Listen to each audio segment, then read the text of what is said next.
You're listening to the Journey to Launch podcast, saving 50% of your income on $60,000 while navigating a health condition with zero. T-minus 10 seconds. Welcome to the Journey to Launch podcast with your host, Jamila Souffrant. As a money expert who walks her talk, she helps brave journeyers like you get out of debt, save, invest, and build real wealth.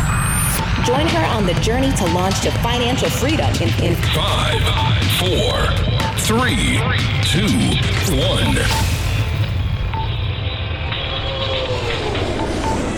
Hey, journeyers. Welcome to another episode of the Journey to Launch podcast. I'm really excited, as I always am, to bring you valuable content that's going to not only inspire you, like, let's get it real. I want you to be inspired, but I also want you to take action. Take action, take the inspiration, ride that wave, and take action. So before we get into this amazing episode with Zero, I'm going to call her Zero. Zero is anonymous, so we're going to keep most of the details, like details where you can like figure out who she is, under wraps, but you'll still get tons of information. And I want to share like why I was so excited to talk to Zero, because Zero has a very interesting story. So I first found out about Zero on, I think it was Twitter is where I first saw her. And her profile picture, and she talks about it a little bit, is that it's like a sketch of someone in a wheelchair, of a woman in a wheelchair. So Zero has some health issues or some health conditions that have really impacted her journey to financial freedom and independence. And you'll hear it. And she has ongoing conditions that she'll talk about and how she manages that. And while managing that, how she was able to move to New York City with her medical conditions and still be able to land a job, increase her income, and save $100,000 by 30 years old. And she's going to talk through like the mindset shift that took, how she had to be brave in that instant, like right through the journey, and what she's doing now. So she went from a full-time employee to a full-time entrepreneur, and she's going to talk about what that looks like for her and all the things. Before we get into this episode, if you want the episode show notes, so that's where I highlight and put links to things that Hero mentions or we mentioned in the episode. You want to go to journeytolaunch.com/episode 127. Yes, this is episode 127. So just go to journeytolaunch.com/episode 127. If you are listening to this in Apple Podcasts or any podcast player, you should be able to see a description and like click more, and the link should be there. But as always, I'm happy that you're listening. So please continue to share this with your family and friends. That's how we get the podcast more out there. I love seeing your feedback on social media, like what stood out the most for you in the episode, what really struck a chord with you, and like how are you going to now take this information and do something and apply it to your life. So share with me on Instagram, Twitter, or Facebook. That's where I hang out socially, at Journey to Launch. So tag me so I can see that you're listening. I love to repost it and kind of respond and say thank you. And then as always, if you're listening to this in Apple Podcasts, so if you have an iPhone, that's the purple app on your phone. I have to say that. I always have to say this now, because you'd be surprised how many people don't even know like what the purple app on their phone does if they have an iPhone. That's your Apple Podcast app. So that's where you can literally like search Journey to Launch and subscribe. So wherever you listen to this, whether I have people who listen to this on YouTube, I do have a YouTube channel, guys. Only podcast episodes get posted there, but you can listen there if you want. I'm on Spotify. I'm on Android phone. So any Android podcast player, you can find the Journey to Launch podcast there also. But search Journey to Launch and make sure that you're subscribed, because when you're subscribed, number one, it's free to do that. This information is totally free for you. But when you're subscribed, you don't miss an episode. And so that's really important. So you get to basically get the episode downloaded to your phone. As always, continue to share with your family and friends. Okay, so let's get into this amazing conversation with Zero. I hope you enjoy it. Okay, journeyers, you know I'm always on the hunt for interesting stories and different perspectives on this journey to financial freedom and independence. And I remember first coming across Zero's Twitter account, and I was intrigued because the image is Zero. It's of you. It's not a real image of you. It's a cartoon kind of drawing, and it's of you in a wheelchair. And it talked about, and I think your bio handle said something about like you saved half of your money in New York City, like making less than, what is it, $60,000? At that point, I think it was 60K. Yeah. Right. And so I was like, oh my gosh, like who is this woman? And I need to speak to her. So hence I finally tracked you down and we're having a conversation because I think other journeyers need to hear what you were able to do. So welcome to the podcast, Zero. Thank you. Yeah. That image actually, I should probably change it at some point, but I just found it when I first made the Twitter account, not really thinking much of it. And it was from, I think, a New York Times article. So I should probably I was like, oh, it looks kind of like me. So I should probably change it at some point. But it kind of gets the point across because I was like, okay, I have this unique intersection of disability, not very high income in New York City, and kind of trying to figure out my career or my life. So I was like, oh, I'll just use this one.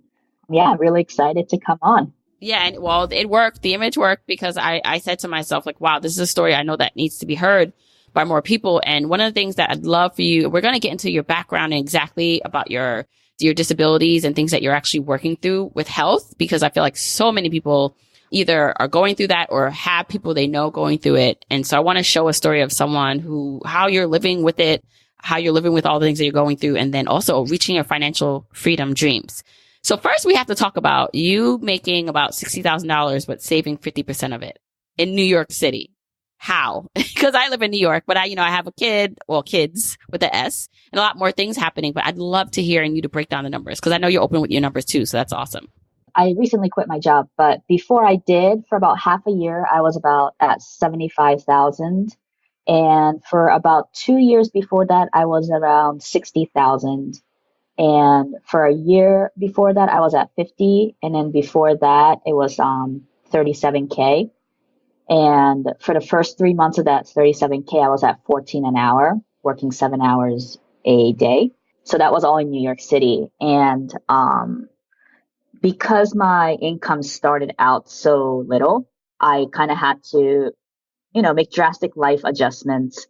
And it was my first kind of like job out of college, getting out. And so being younger, I think, and kind of not knowing any better about what you can have if you had money, I was kind of able to pare down my life pretty substantially. So living in New York City, I never paid more than I think like $820 a month in rent. I didn't really do much other than eat. So eating is like a couple $100 a month, right? So even when my take home is $1,200, $1,300, $1,500 per paycheck, and I have double that, I can just live on that $1,200 to $1,500 a month and then save the rest. So when I was at 60K, I got to the point where I can save half of my take home income, but my 401k wasn't maxed out. And when I got to 75K, I was able to max out my 401k, HSA, Roth IRA, and save a paycheck a month because, my lifestyle didn't change. And when you max out your 401k, I was doing it post-tax for a while. And then I realized I can save a lot more if I did it pre-tax. And that kind of just changed my life, this realization that, hey, I can do it pre-tax. My paycheck doesn't get as much of a hit and I can max it out. So when I did that, I think my take home was around $1,500 per paycheck. It might have been a little less because I was maxing everything out. But since I had always kind of lived between $1,200 to $1,500 a month, I could live off it still. And since I was maxing out my HSA, all my medical expenses went through that. So I didn't have to pay, quote unquote, out of my actual personal bank account to pay for my medical expenses, which are pretty high. Yeah. Okay. That's amazing. Now, do you want to step back a little bit because can you give us your roundabout age? You're in your 20s, right? No, I just turned You 30. just turned 30. Amazing. Happy 30. Welcome to the world of the 30s. Thank you. Now your real life can begin. But no, just seriously, going back just a little bit. So what did you go to school for? Right? Because I love taking people through this transition of someone like graduating and what they were in school for and then what they graduated thinking they were going to do and what they ended up doing. Oh boy. Yeah. So I have a bachelor and master's degree in special education, and I graduated, I think right before I turned 25. So I kind of just started this like working life a little later than other people did.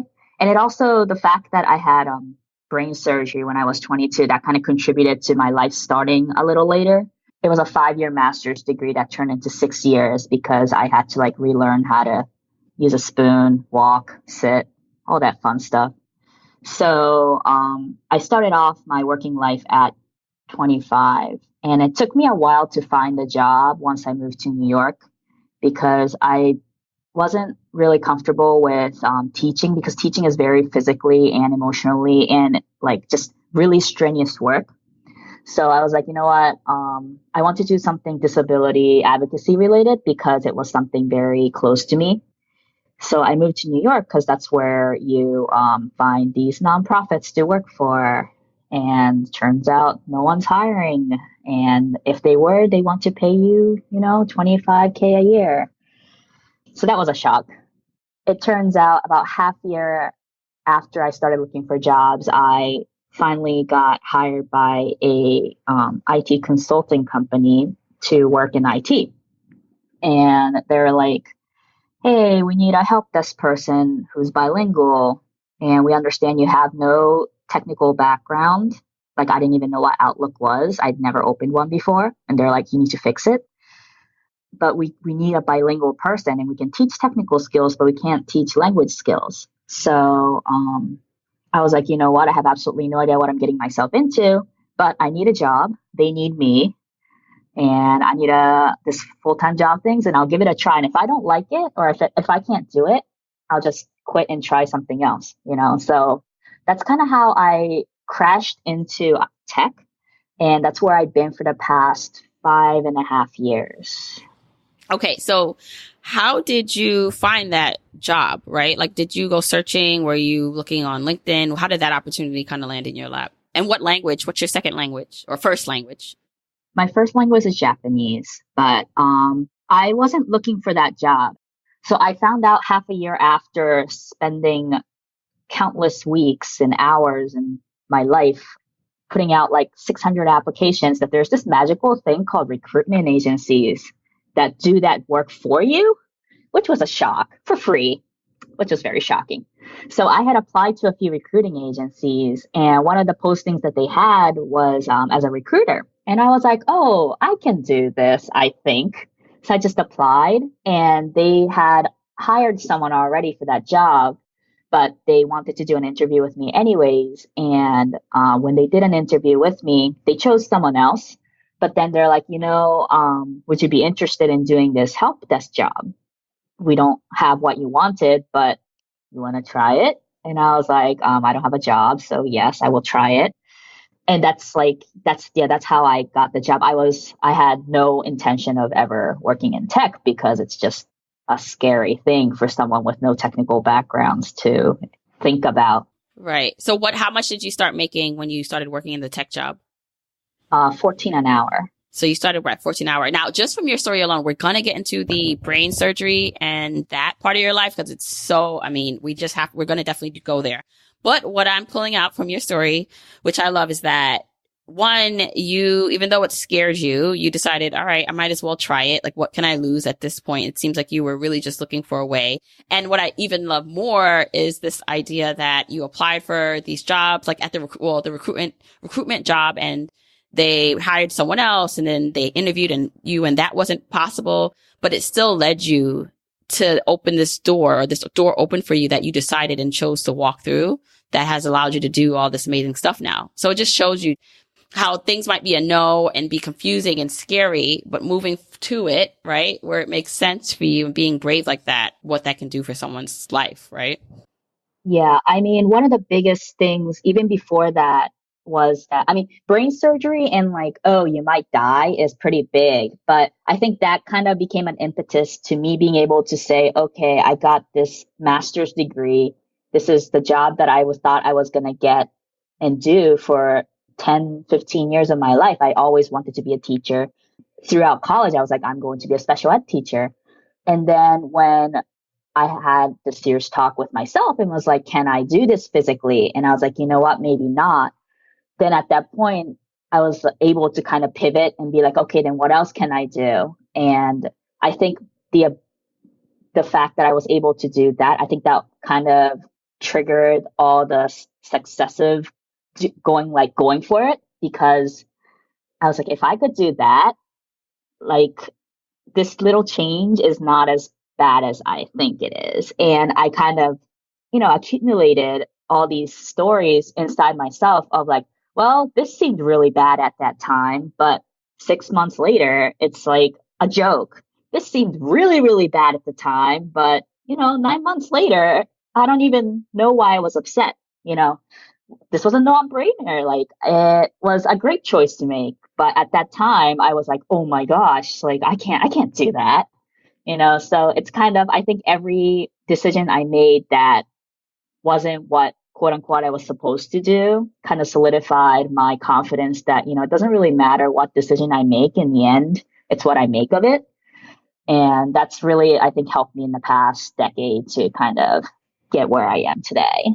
Right. I love that perspective. I love it. So just now you started making $14 an hour, you said, at this like kind of service job. How did you then transition to now earning more and rising up the ranks?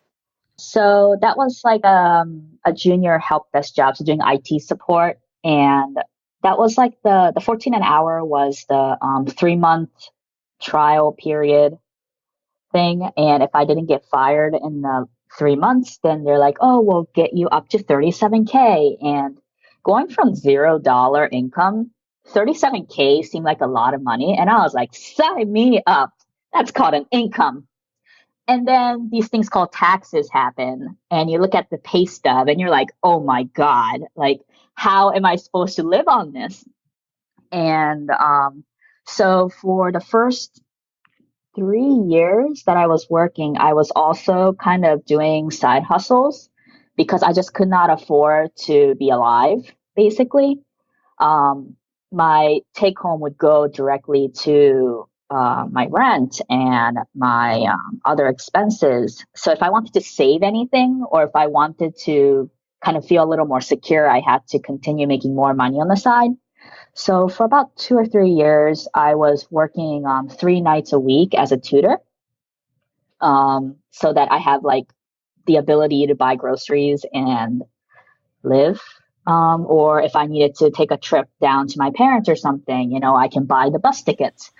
So that kind of helped me start this whole hustling and having all these different ideas for doing side hustles all the time. And it's kind of got me, I guess, into addiction of finding something I can do to make money all the time. Yeah, so that. And then I stayed at that job for 10 months. And I was kind of expecting a talk, right? Like, oh, what's your salary increase going to be? Are we going to, up your benefits, whatever, anything, any talk. But there was like absolutely no talk and there was no inkling of any talk.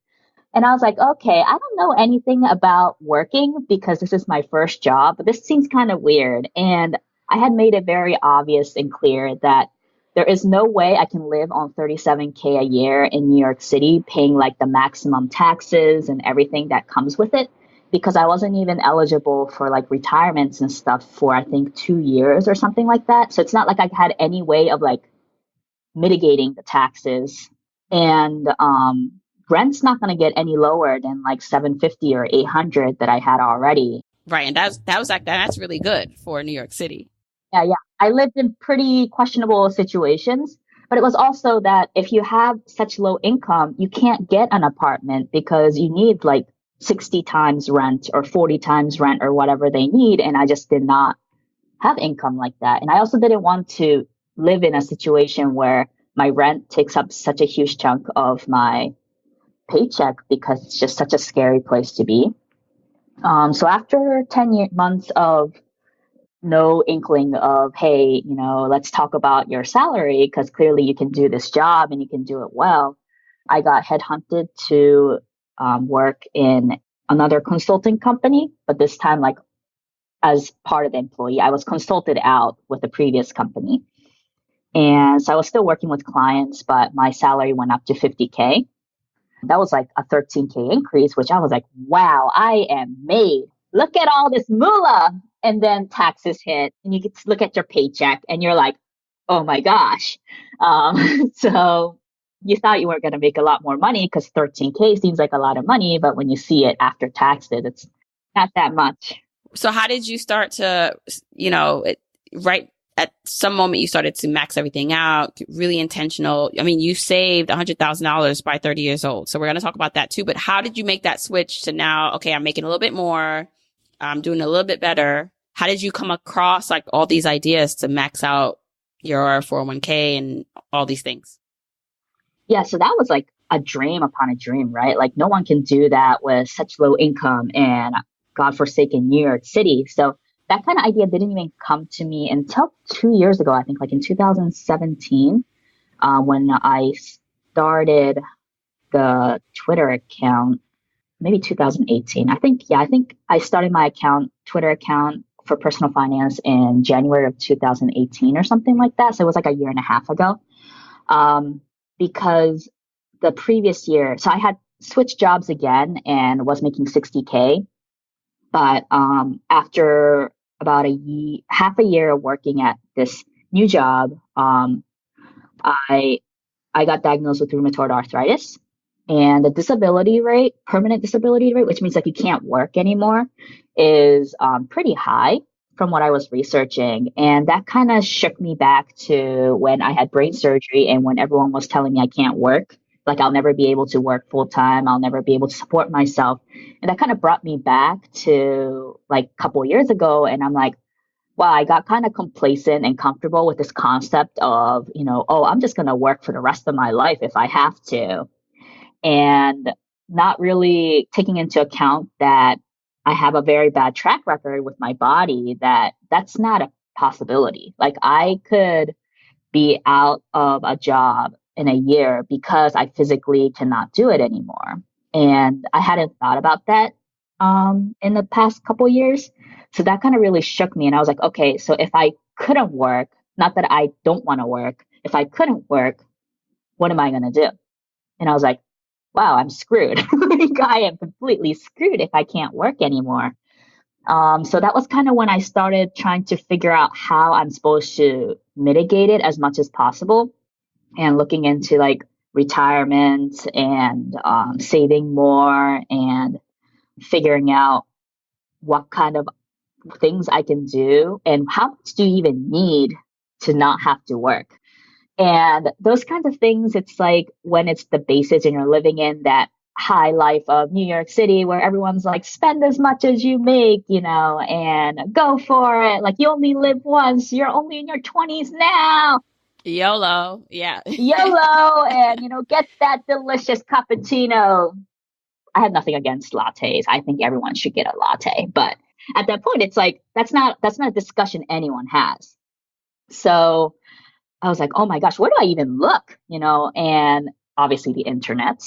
So I found the community and I was like, wow, there are people talking about money like on the internet. How did I not know this before? Like I've always kind of wanted to talk to people about it, but I was never able to find people to talk about it because no one wants to talk about money.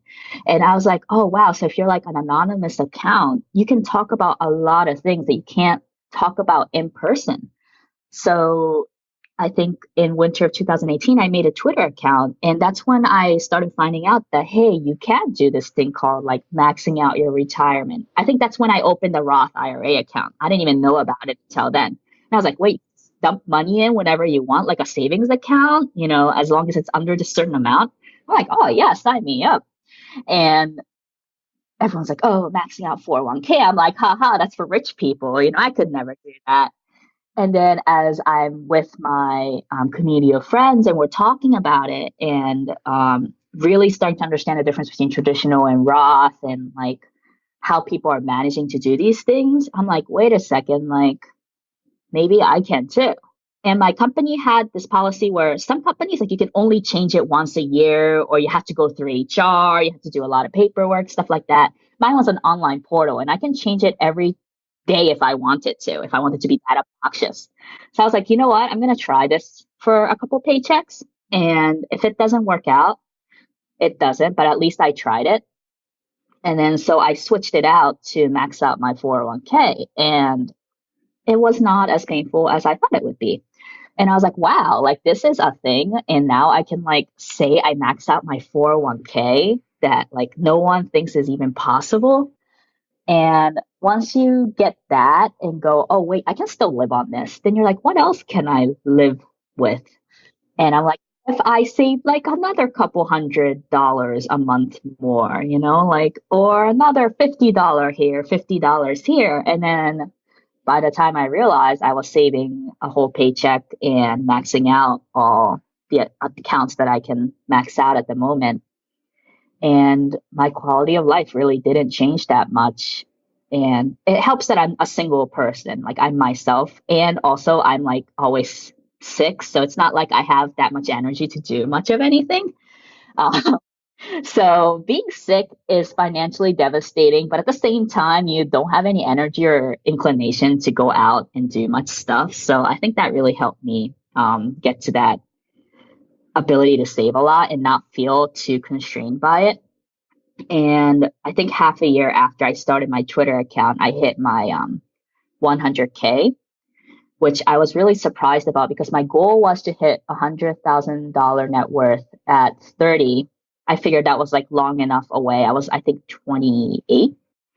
I was like, that's long enough away, maybe. Because I think I had $60,000 net worth when I first started in beginning of 2018. I'm sorry, I just want to jump in. And that was from like your investment account. So you were mostly, what was that 60,000 mostly up? Because you didn't have debt, right? Like, so you didn't graduate with student loan debt. Right. I didn't have debt. But it was mostly just me saving it in cash until a little before that, because I was really deathly afraid of like investing. I was like, I don't know anything about this. I don't want to put money in somewhere I don't understand. So I think I had about 40, 50K in cash by that point in a savings account. And my friends are like, no, you can't do that. Like you need to be invested. And I was like, I can't invest.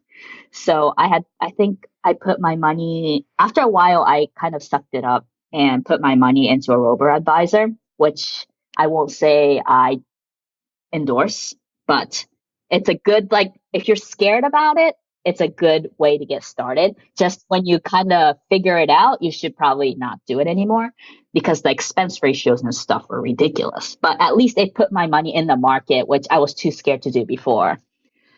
And I think I had a little bit in 401k, but it was mostly just cash savings and stuff like that. And I think that was like a bull year or something. Like everything was going up and up and up. So that kind of made me feel a little better about doing it. And then of course the next year it like crashed. But so in the beginning of the year, I had 60K. And because I found the personal finance community and I was starting to like look deeper into like retirement and stuff like that, I had hit 100K in August. And I was like, whoa, I have no idea what just happened, but this is kind of intense. Yeah. You know, and I was like, okay, I just turned 29 and I hit 100K and I just started working like 3 years ago with pretty mediocre wages in New York City. And I was able to hit this. And obviously like not having debt is a really huge part of it. But it was also like being in a position where I was told that I will never work and have an income of my own because of my disabilities. I was like, wow, you know, I'm not doing too bad.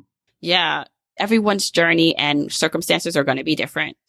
I think once you get past the debt, so anyone who's listening who's like, oh man, I have all this debt. But if you're like, look at what you've been able to do over just 2 and 3 years, right? So even after you get past your debt payoff, so maybe you're just, you know, slightly investing and saving right now, focusing on debt. But then once you get out of that debt, like you can really make some strides towards saving and investing and reaching your goals. One of the things that you're saying, like just throughout this like whole story, and I don't know, I know you know Tanya Hester from Our Next Life, right? And so she has a disability too, where it's a genetic disability that in time, you know, if it comes to fruition, she might also have limited mobility and issues. And so when she was on the podcast, she talked about that also being her driving like factor. And it sounds like that for you is important. And so many of us don't maybe have that, right? That we know of that's going to happen to us. But it's almost like we don't need to necessarily have that to make these changes, because we should act as if we just want more options, because we do want more options, because you just never know what's going to happen and you want to be prepared for that.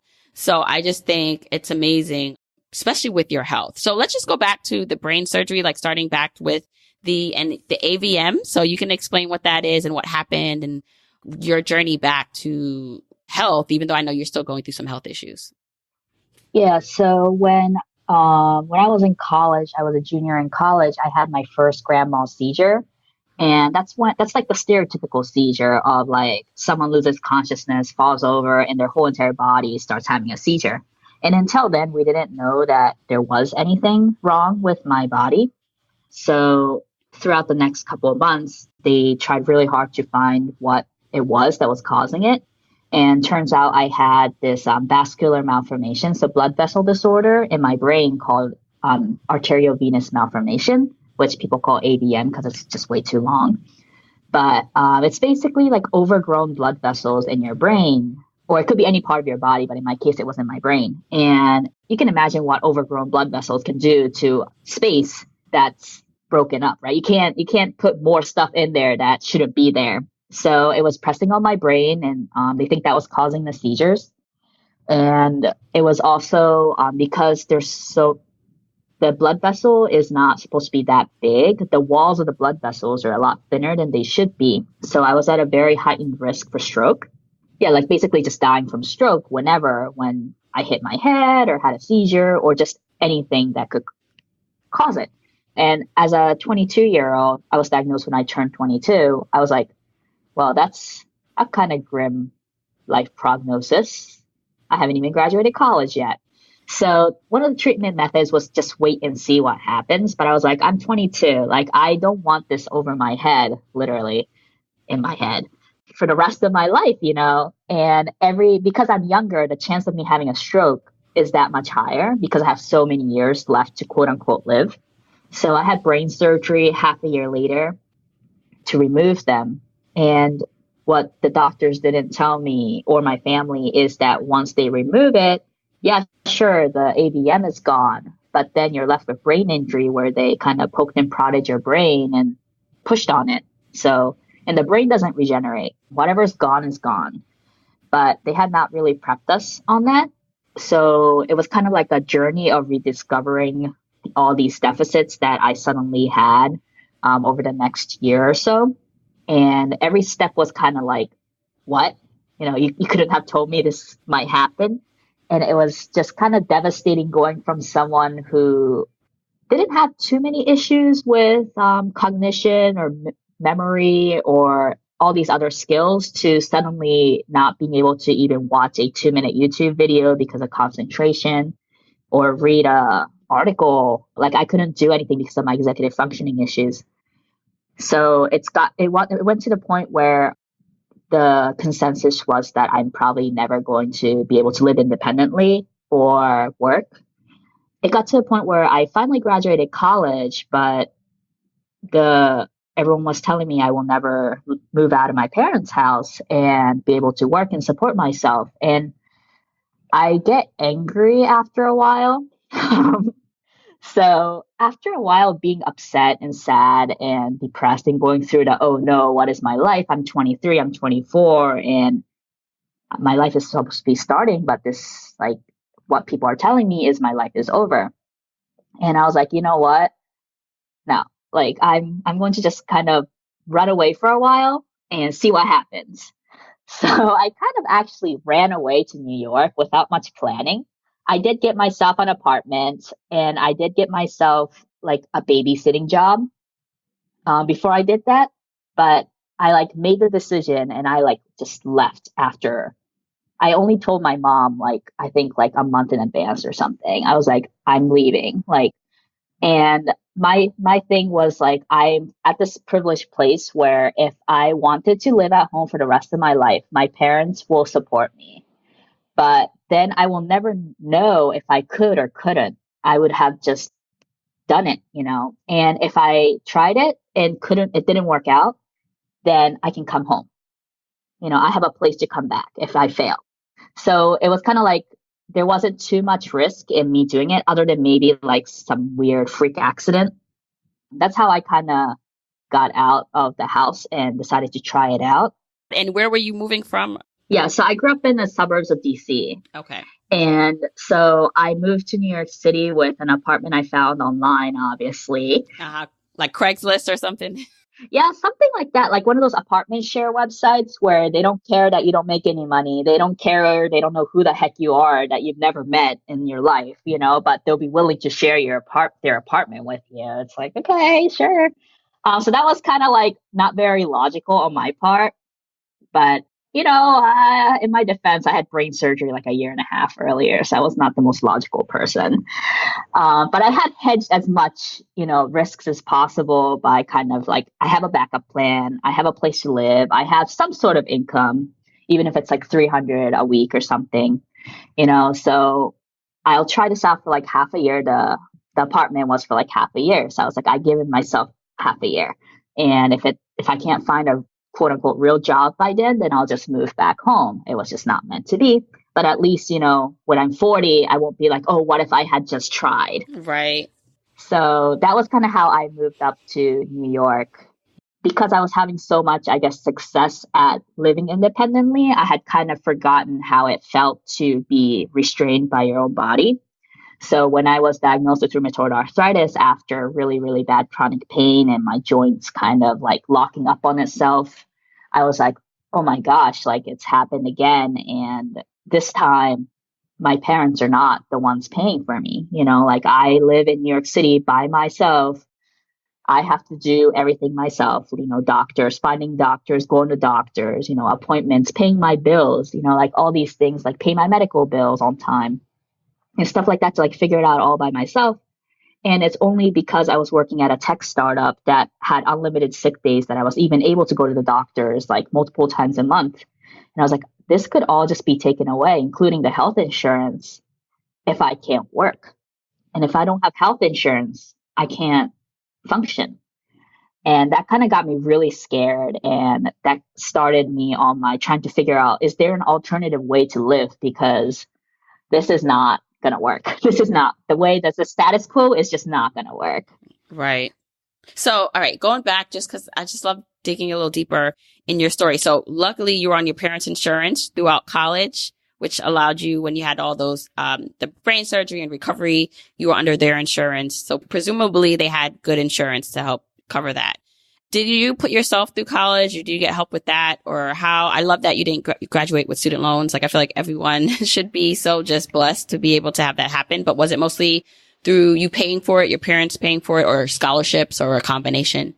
Yeah. So my parents paid for my college. So I'm a first generation immigrant. And so in Japan, if your parents can't pay for college, you just don't go to college. So it seems like it's changing now in the past 10, 15 years or so. But it was basically like, it's a given that your parents will pay for your college if you're going to go. If they can't, you don't go to college. So in my parents' mind, I mean, the amount of money it costs to go to college is just astronomical here. But in their head, it was like, okay, we're going to afford this. By any means. Yeah. By any means. I mean, they're not going to take loans out themselves, but the trend would have been they would be the ones taking out the loans, not us. Which, like, if I said that to my friends, they'll be like, what are you talking about? But like my parents, when they were looking at private schools and going, oh my God, and they have 2 kids. So they're like, oh my God, you know, and then we would have doubled up in college for multiple years. And they're like, oh my gosh, we need to like take out a loan, you know, and I'm like, wait, why are you taking out a loan? Right. But they're like, well, we wouldn't want you to take out a loan. Like, you're not the one with income. Like, we're your parents and we're the only ones with income. So of course we would take out a loan. And it was just kind of like a huge culture shock to them and to me that like there's such a difference. And it obviously worked in my favor this time around. But they were also kind of shocked when they found out like my friends worked in high school so they can buy a car, so that they can drive places. And they're like, what? And so it was just kind of like a cultural difference that allowed me to go to college. And the health insurance thing, my freshman year of college, Obama was elected and he got the ACA through. So if that hadn't gone through, if I were a couple years older, I wouldn't have had insurance when I had my brain surgery. So that would have just completely changed my life because just the surgery, and they only let me stay in the hospital maybe 3 days. That was $750,000. Wow. And that was all covered with the insurance. Yeah, I don't know how much of it was covered because my parents never told me, but most of it was covered. And if I weren't covered, like that's just the surgery, right? Before the surgery, after the surgery, it's just ridiculous amounts of monies, which I found out. And before, like for the half year, they had to go to specialists, get scans. Every scan is like $800. And I only really figured out how insane the medical system and the billing is when I got diagnosed with rheumatoid arthritis. And this time I'm paying for myself and I have to go through the paperwork myself and figure out how to pay bills and where is the money coming from. And it was kind of just shocking because the stuff about joints and the rest of your body is definitely expensive. But when it comes to the brain, it's like even more expensive. So I'm like, oh my gosh. And I've had friends who were just a few years too old to be eligible for that you can be under your parents' insurance until 26 clause. And they still have like crippling medical debt from when they were like 23 and they're like in their mid 30s now. And yeah, it's just really scary how much your life could just be derailed by whether or not you have health insurance at the right time. Right. And employment is a big thing. I do want to just like make note of the education part and like the cultural differences. I just think it's amazing, one, that your parents were able to do that for you. And I'm pretty sure like they had to work really hard to be able to do that for you. And like they're hard workers. And I always say just because, I'm a daughter of an immigrant, and while I have some privileges based on what my mom was able to do, like she literally started out with nothing and like grinded and worked to even give me some of the things she was able to do for me. And so I always see that even if you're listening and you didn't have that kind of same help and just assistance with your education or life, that you now, as like the person who's more aware and can do more, like for future generations, whether that's your children or family members, that you have the position to do like what Zero's parents did, or like what my mom did for like your children, or even for yourself, once you know, like kind of now what the world is like with financial freedom and independence as an option. Okay. So with your, arthritis, I know paying for that, you use HSA. So I do want to touch upon that and why it's important and how you do use that to help offset some of the costs. So can you talk about like why that works and how that works? Yeah. So what a lot of the personal finance sphere would actually recommend is that I don't use the HSA and keep it because it's the only never taxed investment vehicle. Yeah. It's like the best thing ever. But unfortunately, I am not at a financial or medical position to be able to take advantage of that. So I actively use my HSA. So HSA is not taxed going in, which means that $200 procedure you could pay for with untaxed monies. And whereas if you paid it in cash or you paid it through other means of paying, you have to use your post-tax money to pay for it. And so I think the max is it like $3,250 per person or something a year or something like that. So I just max it out of my paycheck because then I don't have to worry about it and the money is always there. And my company has also put in more money just as like a match kind of thing, like kind of like a 401k. So, I mean, it's not much, but it adds up after a while. Yeah. So then I would use that to pay for my medical treatments because my yearly deductible was $1,500. And then after that's like 20%. So if I maxed out my HSA, I knew that I can pay my every cent of my medical bills through that. I don't have to worry about juggling my savings. I don't have to worry about juggling my other accounts and being worried that I can't pay for my medical bills. So that kind of took one component of having a chronic illness out of the equation, which is the stress of how am I going to pay for this? And I think that was really important because I already had so much going on that how am I going to pay for this financially was not one of those things I wanted to also be worried about. But obviously, you can only have it if you have a high deductible plan, which is why I had $1,500 deductible.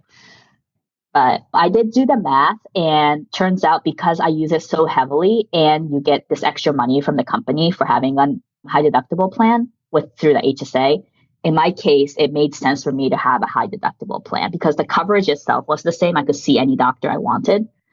That's why I kept that one for myself. Right. That's amazing. Going to the mechanics of like you saving and investing, because if you were to say, I know part of it is you kept your living expenses really low, right? Because there are some people who have just their expenses, right? Like they have a lot of expenses or they feel locked into them. And I love the fact that you said, while the disability that you have is a hindrance in many areas, it also helps you save money because of the energy. It's always like, okay, here's the bright side to this, right? Like, fine, this is all perspective. I mean, that's what you got to do. Listen, this is life. This is honestly, everybody I've ever spoken to that has made like something like amazing happen in their life. It's because of perspective, because no one has like the perfect life. So I love that you said that. But what are just some other things people can start looking into? Because maybe they're saying to themselves, well, I can't live off of only $30,000 a year. I have all these other obligations. But what are some things people can say or really start looking at how they spend or how they earn, right? Like what they can start doing to really start hustling their way to their dreams? So one thing that I was always doing is that I was side hustling. I always loved coming up with new ways to make money, even if it's just to walk dogs. And in New York City, I kid you not, I make 25 an hour, 25 per walk, 30-minute walk, right? And feeding the cats the same. I can go and feed a cat for $25. Okay, I have to stop you. So do you just like walk up, knock your neighbor's door and say, hey, I walk dogs? Or do you put like signs up? Like, how do you get those? What are the logistics in getting that? Yeah. So I went through rover.com. I picked them after researching a little bit because they seemed at the time to take the lowest fees. So it was, I think, 20%. Other walking apps would take more from you. And it kind of just starts you on a track of having clients. And once they like you, they recommend you to all their other doggy and cat friends. And that just kind of like created a network. And one of the dogs that I walked, his mom became a full-time dog walker after using me as a dog walker. She quit her job and became a dog walker because she hated her job. And so then she had all these clients, right? And if she couldn't do it, or she had more clients that were coming to her that she can support, she's like, hey, do you want to do this, these days a week? And I'd be like, sure. And it's kind of like, because it's a neighborhood, New York is neighborhood, and everyone needs their doggies and cats fed and walked. Like it kind of just expanded from there. But I couldn't have a dog myself. So I'm like, yeah, getting paid to walk fluffy things. Yes. But yeah, or I was looking for things that I can do without having to leave my home. So that's how I got a lot into like working on the internet. And so my current job, I quit my full-time job a couple months ago, and now I do full-time technical writing and technical instructor. And those are things I can do without leaving my home. And with my potential physical like disabilities, it's kind of like I needed to find something and get creative and find careers that I can do without having to leave my home if it came to that. And I think having rheumatoid arthritis happen when it happened, when I was still my brain was still malleable enough to be like, what can I do? And living in this technology age where there's just so much you can do on the computer and your phone, it was like the best like mess to kind of me taking everything I knew and throwing it out the window and going like 9 to 5 office job, need to be employed by someone. It's like, no, actually, apparently not. And always having some random side hustle allowed me to kind of know how to get that up and going. And I had the experience going, hey, well, if I could do 1,000 a month from tutoring, I can probably do something similar, but online. It was kind of like getting creative with the experiences I already had just because I've spent so much of my time thinking about and doing random stuff. It's kind of like that extra 25 a week doing something. It doesn't seem like much, but when you do it every week for a month, it's $100, and that could pay for like a week or two of your groceries. And that's not anything to sniff at. I think it's any little amount, I think is like cause for celebration. Yeah. And especially those small amounts, quote unquote, also just open you up for bigger opportunities and flex your side hustle muscle or just your income making ability and muscle, because then you're negotiating, you're researching, and you get better skill sets by doing this. Okay. So you quit your job though, right? That's a big deal. Yes. So congratulations.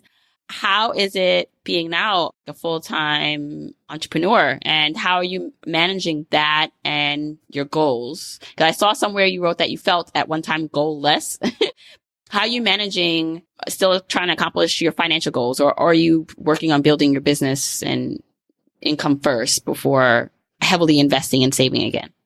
Quitting your job is like that ultimate goal for a lot of us, right? So I was working towards that. I didn't think it would happen this quickly. But as I told you earlier, like I turned 30 a couple months ago. And when I turned 30, I was randomly thinking like, okay, so 30 is a big number. 40 is my next big number. When I turn 40, am I going to be happy or upset that I spent half a year and a half extra of my 30s staying at a job that I don't like, that's not bringing me any value or not growing me as a professional, just because I wanted, I think it was 5,000, no, not even 5,000, like a couple $100 more in a 401k match, because it would have vested at the end of the year. My 3 years would have vested. And I was like, you know what? No, I think I would have been pretty upset about myself if I had wasted that time of my youth is not coming back. So the time that you can take all these like challenges and do really scary things, like it becomes more and more limited as I think you get more and more responsibilities.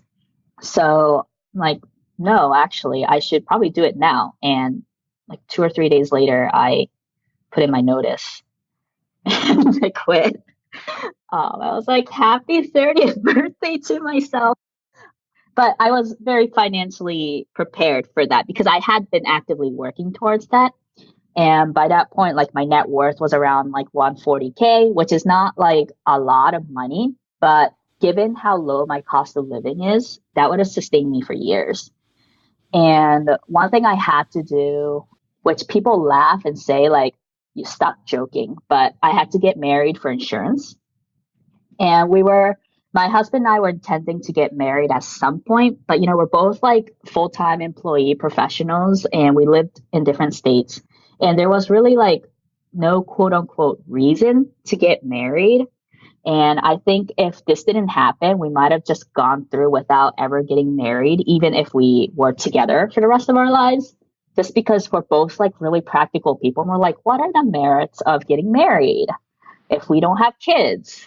And so it was kind of like we got engaged May, we got married end of June. So most people don't know that we're married.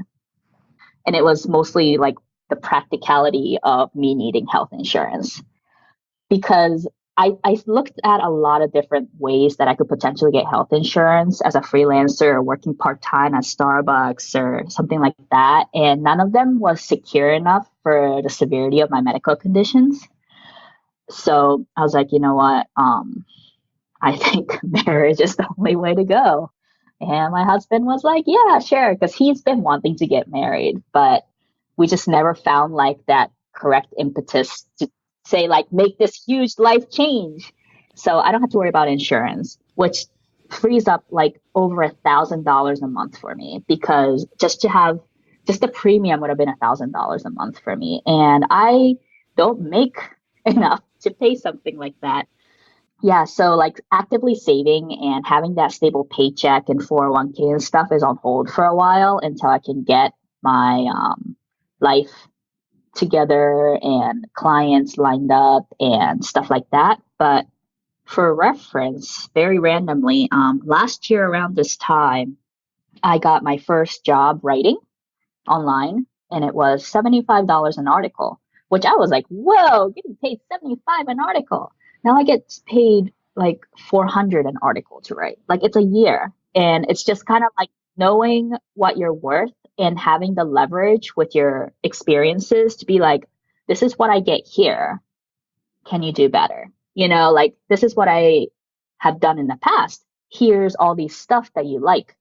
And it kind of the mentality of just a year ago, I was like on the receiving end of everything, right? Like I am privileged to have you give me money so I can do this. You know, I am one of a million, but you chose me to give me your pittance. Whereas now I'm like, I have these skills. You want them. You want the brand that I have created. You want your blog, say, to have an article with my name and what I do on it, you know, and you want the quality that you have seen in all my other works. So let's negotiate. And it's just like the mentality change is so different. And I'm still kind of baffled because it hasn't been that long a period. You know, it's been less than a year. I was like, wow, this is kind of what you have to do. I'm not that strong of a person, like go get this and I will fight for it kind of person. So it's kind of really scary for me. And really, because you seem like you all your life. I mean, that's what you've been doing, even though you don't think you have. You are a fight for it kind of person. But I get it. I get what you're saying. Yeah. Yeah. No, I fight for it if there's no human attached to the other side. Right. But when there's a human that I have to be negotiating with, I'm like, oh boy, like, oh no, they're going to be so mad. But no, they're not going to be mad. They actually respect you more because you're like, hey, this is my value. I'm going to give you exactly or more than what you think you're going to get. And I can be proud of that. And you're going to pay me for it. It's just kind of been like a very like a revolutionary process for me, going from, especially as like a full-time employee who they really didn't want to pay me. Right. You kind of get what you get what you get. And yeah. And I say I have the same experience becoming a full-time entrepreneur also, is that basically you eat what you kill, and what you're bringing home is by the efforts of your like labor and skill. And if you don't value that, and if you undermine it, then yeah, people will take and not give you what you're worth. I'd love to see you in a couple of years, because probably what you think is a lot of money now would be like, that is nothing. So that's awesome. I'm happy that you were able to now, you're trying out life as you want to live it, and you're jumping both feet into your entrepreneurship journey. That's so cool. But I do think there's so many tips for people to take away from your journey and your health kind of history and what you've been able to accomplish. So thank you so much. Now, where can people, if they do want to like check out your blog or follow you on Twitter, where can they find you? Yeah, so I have a personal finance blog at walkingtofire.com. So it's written all out. Yeah. No numbers or anything, just walkingtofire.com.